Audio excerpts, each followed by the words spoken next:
Hello and welcome back to my channel. Today's video is probably going to be a little bit controversial. Okay, who am I kidding? It's probably going to be a lot controversial. Today what I'm going to be talking about is Kingdom of Ash by Sarah J Maas and how it's not really the greatest book ever. I didn't actually start reading the Throne of Glass series until last November, and the only reason I really started reading them was because A, the last book came out and everyone was saying it was the greatest thing they'd ever read, and B, it is my best friend's favorite series, so I thought I would give it a try for her. And the series was pretty good. I did like parts of it. I had some issues with it, but some of my biggest issues were with the last book. And it's nothing against Sarah J Maas that I didn't like the last book. Some of it is. A lot of my problems with the book actually came from the book community. It came a lot from Instagram and from BookTube, and I think you guys really liked it. And I didn't. So I'm gonna start this off by saying there are gonna be some spoilers, so if you haven't read the book or if you don't want it to be spoiled, maybe you shouldn't watch this. So everybody who read the book ahead of me was talking about how heartbreaking it was and just how devastating it was and how it ruined them and they didn't know how they were going to continue on after reading it. And so after reading the series, I jump into Kingdom of Ash thinking everybody's going to die. They're going to war. And I stepped away from the book with two thoughts. My first thought is I was kind of reading The Return of the King. My second thought is, boy, that wasn't that bad. No one died. Guys, no one important died. And the way that the deaths that did happen happened were kind of weird. Because Gavriel sacrificing himself didn't need to happen. That was the world's most pointless death. There was no reason for him to do that. And no, I don't think all deaths have a reason, but he's not that stupid, is he? And yeah, it's been a couple of weeks since I read the book, so I might be forgetting some points, but I didn't feel like he had to run out of that door. He just kind of did. And then there was the one older guy that died. And he's obviously so memorable because I can't even tell you what his name is right now. And then the 13 died, and yes, that was an awesome death. But with the exception of one or two, like Asterin, I really feel like we weren't that attached to the 13. For how many books they've been in, and as long as Sarah J Maas has had these characters, you would think she would have made the 13 something that we were a little more invested in. Honestly, when they died, I was like, well, that sucks for Manon. Moving on. I didn't care that much. And so when you have characters that have been around that long, I should care about their deaths more than I did. And it might just be me. And it might be that I was going into this book expecting something epic and something devastating. But when you don't kill off anybody's mate, except the dragon, or wyvern, or whatever we're calling Abraxos. And that was such a last-minute comment. I kind of wonder if she got to the end of the book and was like, wait a minute, I didn't kill off anybody's mates. Let's give Abraxos a mate, and then I'll kill off his mate. That sounds good. That's kind of like what that felt like to me. Because we got, what, one comment about how he had a mate?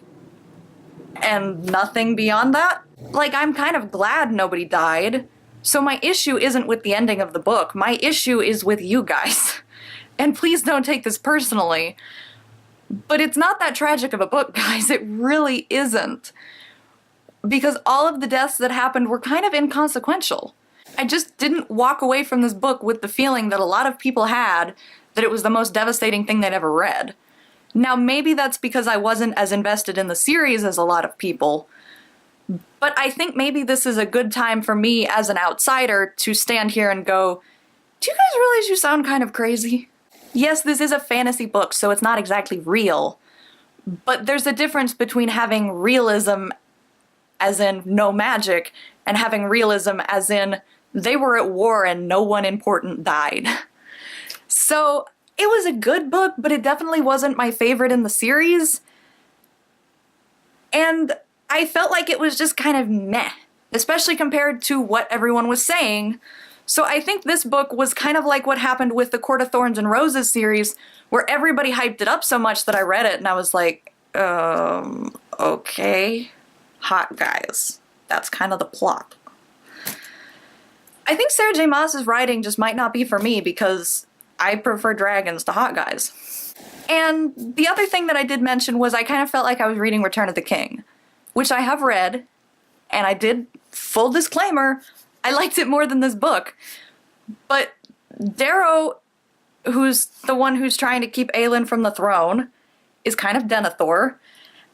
And then there's the lobbing heads at people, which is what the orcs do. And then there's the triumphant appearance of the ships, which is the triumphant appearance of the ships. That's in The Lord of the Rings. And there's, you know, this besieged white city, Gondor, or Orinth, depending on which book you're reading. You know, you could argue that the pirates are the mercenaries that the orcs hire, although in this case, obviously, the pirates are working with the good guys in Throne of Ash, and they are not working with the good guys in The Lord of the Rings. I really did the whole time, and I've seen a couple other people mention this, so I kind of want to reread this book and mark everything that is The Lord of the Rings. And that's not necessarily a bad thing. Pretty much all fantasy borrows from The Lord of the Rings. But I kind of got the feeling that maybe Sarah J. Maas ran out of ideas and just reread The Lord of the Rings. I could be wrong, I don't know, that's just my personal opinions. And the guy being trapped outside of the gate and being stabbed, Gavriel, kind of reminded me of Haldir at Helm's Deep, although that is technically only in the movies, not the books. And, you know, Aelin soaring into the battle on The Lord of the North is a good argument for Gandalf riding over the hill when he arrives to help the Rohirrim. Aelin's triumphant run across the field toward Orinth could be the arrival of the Rohirrim, which is one of the greatest parts of the book or the movies. I just felt like there was a lot borrowed from The Lord of the Rings. More than in your average book, anyway. So I was kind of left not really knowing what I feel about this book. And feeling like I didn't enjoy it anywhere near as much as everyone else did. Maybe that's because it's not for me. Maybe that's because everybody else was just super into this and I was standing at the back going, guys, I don't know what to tell you. So it might be because I wasn't invested as long as everyone else. But that's just my opinion. And I wanted to share that because that's the point of this channel, is to share my opinion on books, whether I agree with people or not. So that is my complaint slash the book community ruined this for me Kingdom of Ash video. Let me know down below what you think, if you've had similar issues with this book or with others. And don't forget to like and subscribe. Thanks.